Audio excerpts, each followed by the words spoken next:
Selamat pagi, pada kesempatan kali ini kita akan belajar menganalisis potensi longsoran dari data struktur dan data phase orientation. Peralatan yang digunakan ada ukir, SmithNet, Finesse, paku untuk menanjakkan antara kalkil dan SmithNet atau Kasbik, dan Kasbiknya sendiri, dan pensil. Pertama, kita akan menggunakan SmithNet untuk memplot data strukturnya. Sebelum itu, kita buat lingkaran sesuai dengan SmithNet-nya. Lalu beri tanda arah north, east, south, dan west.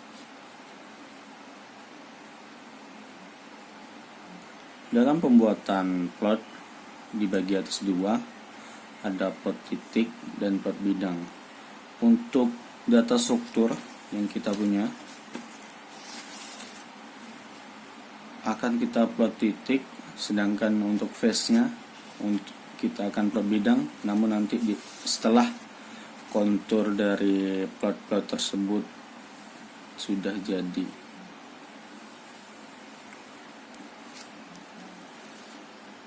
Pertama, untuk data struktur pertama, north 39 derajat east, garis miring 59 derajat. Untuk strike-nya 39 derajat, untuk dip-nya 59. Pertama, untuk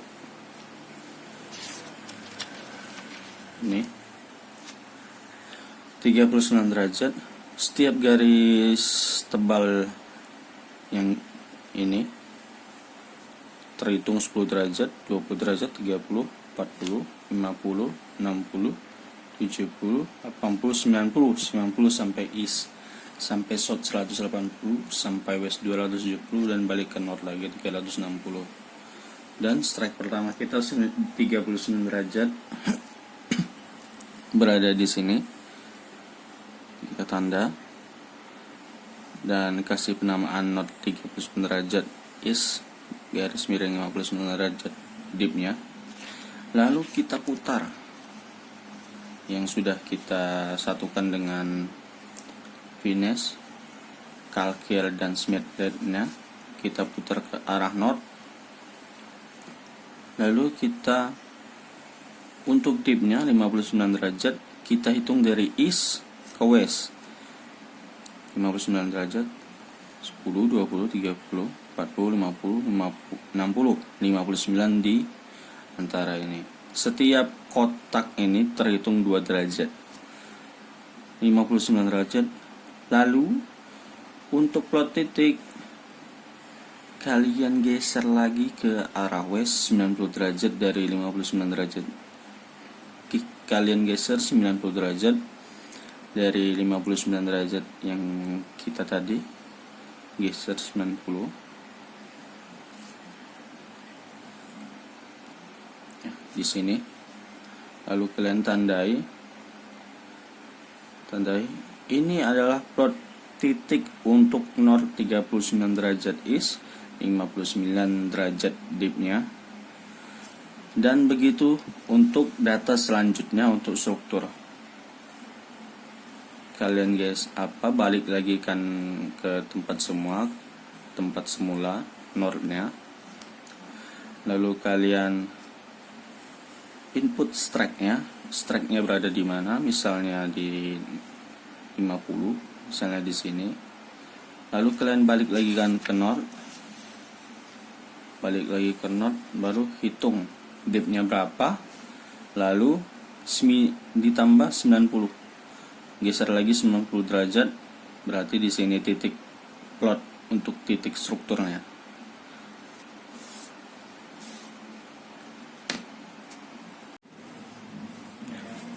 Setelah kita memplot semua titik yang sudah kita plot titik-titiknya, kita akan pindah ke Kasbik. Kita ganti lembar SmithNet ke Kasbik.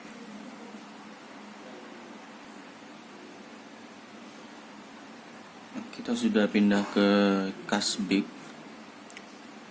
Jadi setiap titik ini nanti di kasbik ini setiap segi 6 yang terbentuk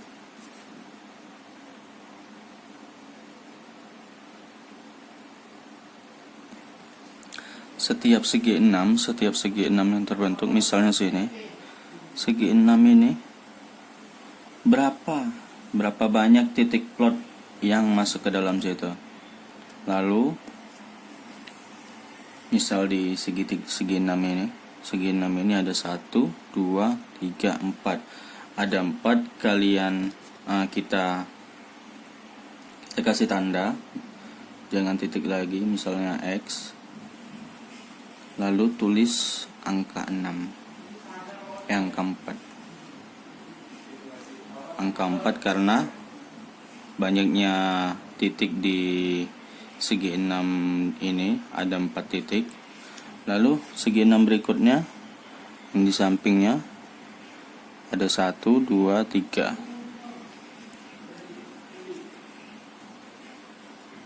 Tulis 3. Segi 6 berikutnya yang di ini. Setiap segi 6 yang terbentuk, kita lihat berapa titik yang masuk. 1, 2, 3. Sini 3. Dan begitu seterusnya. Ini misalnya sendiri, ada titik sendiri. Ini 1. Ini juga 1. Ini 1.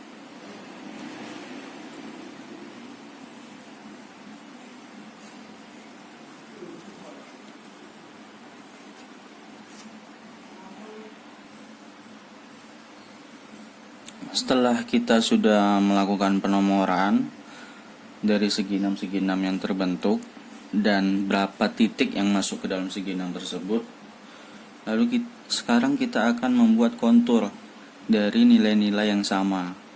Misalnya angka 4 disambungkan dengan angka 4, angka 3 dengan angka 3. Pertama di sini angka 4 sendiri, kita buat bulatan sendiri.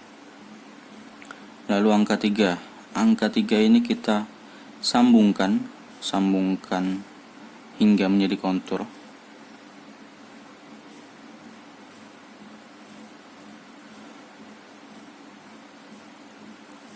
Lalu angka 2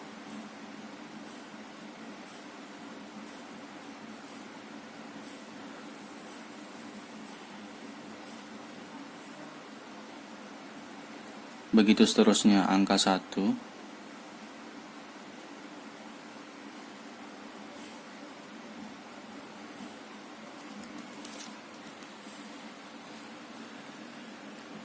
Dan di bawah-bawah sini juga.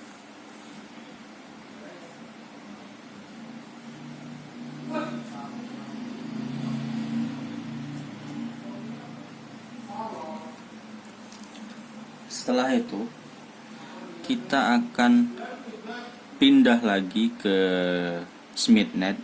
Kita akan membuat garis bidang dari hasil kontur-kontur ini menjadi garis bidang. Lalu kita akan memplot juga phase orientation-nya. Lalu terakhir kita akan menentukan jenis longsoran apa yang akan terjadi. Setelah kontur terbentuk, kita akan pindah ke SmithNet lagi. Lalu kita akan membuat dari kontur-kontur ini menjadi garis bidang. Yang pertama kita akan mencari titik puncaknya. Biasanya yaitu nilai tertingginya. Nilai tertinggi di sini hanya ada 4 di satu kontur ini. Misalnya nanti ada kontur lain dengan ketinggian 3, maka di situ juga dibuat untuk garis bidangnya. Yang pertama dari garis kontur yang 4 ini kita arahkan ke garis lurus west east, kita tempelkan. Lalu kita akan geser ke east sebesar 90 derajat. 90, 10, 10, 10, 20, 30, 40, 50, 60, 70, 80, 90. Di sekitar sini. Lalu kita akan membuat garis bidangnya untuk struktur ini.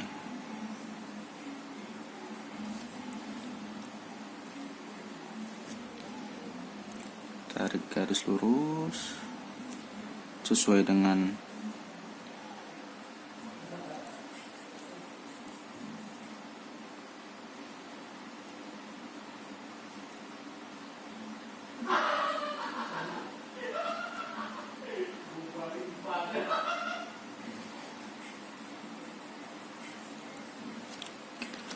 kita udah ada garis struktur 1,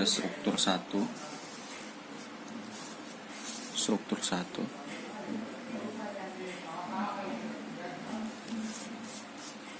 Lalu seterusnya kita akan membuat face orientation-nya. Face orientation-nya di north 145 derajat dan depth-nya 60. 145, 90, 100, 120, 100, 110, 120, 130, 140, 145 di sini. North 145 derajat east, depth-nya 60 derajat. Lalu kita akan putar dia ke north, dan untuk depth-nya kita hitung dari east. Untuk membuat garis bidangnya 60 derajat, 10, 20, 30, 40, 50, 60. 60 sini, tarik aja garisnya sesuai dengan garis tengah lingkaran ini.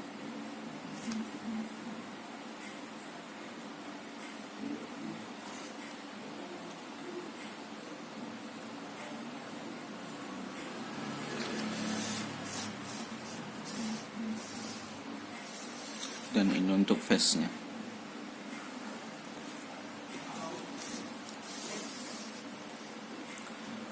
Ketika sudah kita membuat garis bidangnya, tahap terakhir yaitu tinggal menentukan jenis longsoran apa yang akan terjadi. Dari garis ini, dari garis face-nya yang ini, strukturnya ini,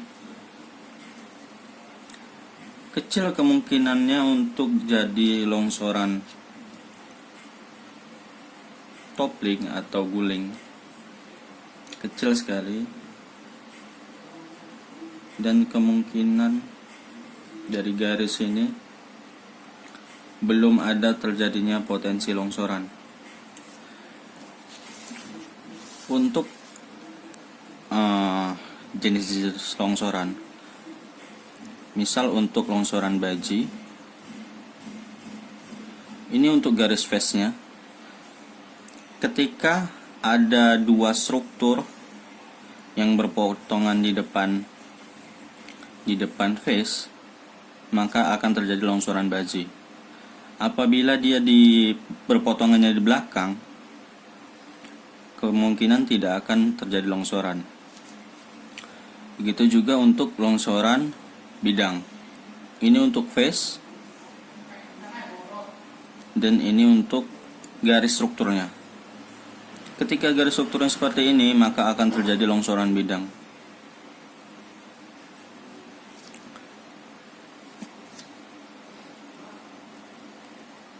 Longsoran bidang. Dan arahnya sama. Ketika arahnya berlawanan seperti ini, maka ini akan terjadi longsoran toppling.